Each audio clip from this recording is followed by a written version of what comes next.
Hello, everybody, and welcome to the last chapter of Roald Dahl's Matilda. I decided for our big finale, I would wear my big hair. Look how much this has grown. Thank you, quarantine. But without further ado, chapter 2021, A New Home.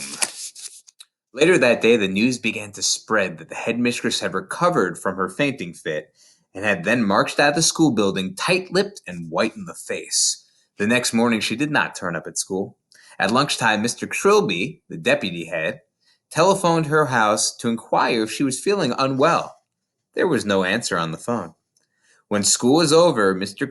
Trilby decided to investigate farther. So he walked to the house where Miss Crunchbull lived on the edge of the village, the lovely small brick red Georgian building known as the Red House, tucked away in the woods behind the hills.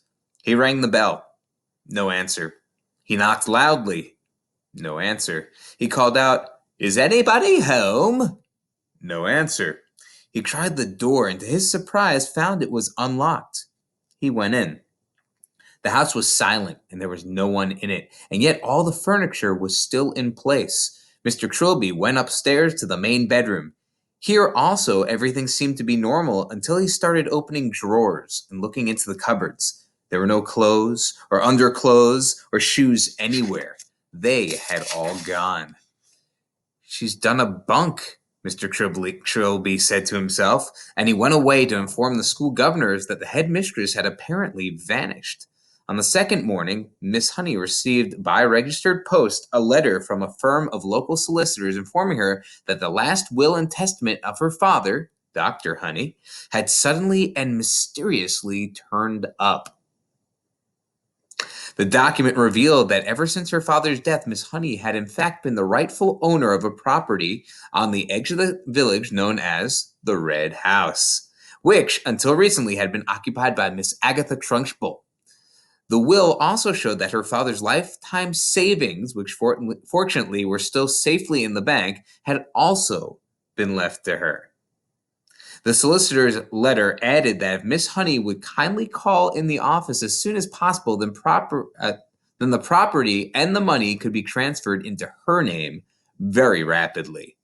Miss Honey did just that, and within a couple of weeks, she had moved into the Red House, the very place in which she had been brought up, and where luckily all the family furniture and pictures were still around.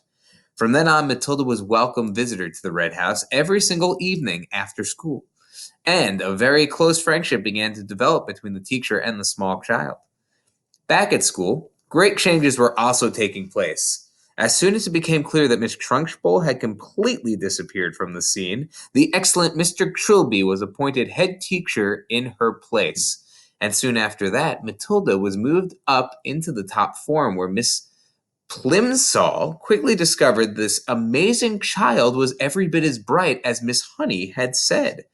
One evening, a few weeks later, Matilda was having tea with Miss Honey in the kitchen of the Red House after school, as they always did, when Matilda suddenly said, "Something strange has happened to me, Miss Honey." "Tell me about it," Miss Honey said. "This morning," Matilda said, "just for fun, I tried to push something over with my eyes, and I couldn't do it. Nothing moved. I didn't even feel the hotness behind my eyeballs. The power had gone. I think I've lost it completely." Miss Honey carefully buttered a slice of brown bread and put a little strawberry jam on it. "I've been expecting something like that to happen," she said. "You have? Why?" Matilda asked. "Well," Miss Honey said, "it's only a guess, but here's what I think. While you were in my class, you had nothing to do, nothing to make you struggle. Your fairly enormous brain was going crazy with frustration. It was bubbling and boiling away like mad inside your head. There was tremendous energy bottled up in there and nowhere to go. And somehow or other, you were able to shoot that energy out through your eyes and make objects move. But now things are different. You are in the top form competing against children more than twice your age, and all the mental energy is being used up in class. Your brain is for the first time having to struggle and strive and keep really busy, which is great. That's only a theory, mind you, and it may be a silly one, but I don't think it's far off the mark. Look at them there having their tea and jam butter bread. I'm glad it happened, Matilda said. I wouldn't want to go through life as a miracle worker. You've done enough, Miss Honey said. I can hardly believe that you made all this happen for me. Matilda, who was perched on a tall stool at the kitchen table, ate her bread and jam slowly. She did so love these afternoons with Miss Honey. She felt completely comfortable in her presence, and the two of them talked to each other more or less as equals. Did you know, Matilda said suddenly, that the heart of a mouse beats at a rate of 650 times a second? I did not know that, Miss Honey said, smiling. How absolutely fascinating. Where did you read that? In a book from the library, Matilda said, and that means it goes so fast you can't even hear the separate beats. It must sound like a buzz. It must, Miss Honey said. And how fast do you think a hedgehog's heart beats? Matilda asked. Tell me, Miss Honey said, smiling again. It's not as fast as a mouse, Matilda said. It's 300 times a minute. But even so, you wouldn't have thought it was as you would have thought it was as fast as that in a but even so, you wouldn't have thought it went as fast as that in a creature that moves so slowly, would you, Miss Honey? I certainly wouldn't, Miss Honey said. Tell me more. A horse, Matilda said. That's really slow. It's only 40 times a minute. This child, Miss Honey told herself, seems to be interested in everything. When one is with her, it's impossible to be bored. I love it. The two of them stayed sitting and talking in the kitchen for an hour or so longer. And then, at about 6 o'clock, Matilda said goodnight and set out to walk home to her parents' house, which was about an 8-minute journey away. When she arrived at her own gate, she saw a large black Mercedes motor car parked outside. She didn't take too much notice of that. There were often strange cars parked outside her father's house, but when she entered the house, she was confronted by a scene of utter chaos. They seem in a frenzy. Her mother and father were both in the hall, frantically stuffing clothes and various objects into suitcases. What on earth's going on? She cried. What's happening, Daddy? We're off, Mr. Wormwood said, not looking up. We're off to the airport in a half an hour, so you better get packed. Your brother's upstairs all ready to go. Get a move on, girl. Get going. Off? Matilda cried out. Where to? Spain, the father said. It's a better climate than this lousy country. Spain, Matilda cried. I don't want to go to Spain. I love it here and I love my... Just do as you're told and stop arguing, the father snapped. I've got enough troubles without messing about with you. But, Daddy... Shut up, the father said. We're leaving in 30 minutes, and I'm not missing that plane. But how long for, Daddy? Matilda cried. When are we coming back? We aren't, the father said. Now beat it. I'm busy. Matilda turned away from him and walked out through the open door. As soon as she was on the road, she began to run. She headed straight back towards Miss Honey's house, and she reached it in less than 4 minutes. She flew up the drive, and suddenly she saw Miss Honey in front of the garden, standing in the middle of a bed of roses, doing something with a pair of clippers. Miss Honey had heard the sound of Matilda's feet racing over the gravel, and now she straightened up and turned and stepped out of the rose bed as the child came running up. My mom, she said. What the world is... what in the world is the matter, she said. Matilda stood before her, panting, out of breath, her small face flushed crimson all over. They're leaving, she cried. They're all gone. They've all gone mad, and they're filling their suitcases, and they're leaving for Spain in about 30 minutes. Who is? Miss Honey said quietly. Mommy and Daddy and Brother Mike, and they say that I got to go with them. You mean for holiday? Miss Honey asked. Forever, Matilda cried. Daddy said we're never coming back. There was a brief silence. Then Miss Honey said, Actually, I'm not very surprised. You mean you knew they were going? Matilda cried. Why didn't you tell me? No, darling, Miss Honey said. I did not know they were going. But the news still doesn't surprise me. Why? Matilda cried. Please tell me why.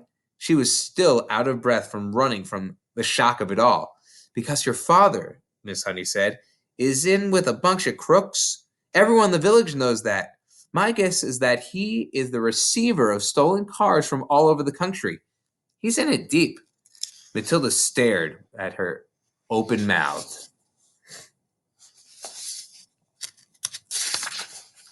Miss Honey went on, people brought stolen cars to your father's workshop where he changed the number of plates and resprayed the bodies a different color and all the rest of it. And now somebody's probably tipped him off that the police are on to him, and he's doing what they all call running off to Spain where they can't get him.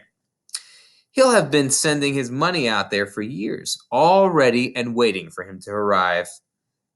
They were standing on the lawn in the front of the lovely red brick house, with its weathered old red tiles and its tall chimneys, and Miss Honey still had a pair of garden clippers in one hand. It was a warm golden evening, and a blackbird was singing somewhere nearby. I don't want to go with them, Matilda shouted suddenly. I won't go with them. I'm afraid you must, Miss Honey said. I want to live here with you, Matilda cried out. Please let me live here with you. I only wish I could, Miss Honey said, but I'm afraid it's not possible. You cannot leave your parents just because you want to. They have a right to take you with them. But what if they agreed? Matilda cried eagerly. What if they said, yes, I could stay with you? Would you let me stay with you then?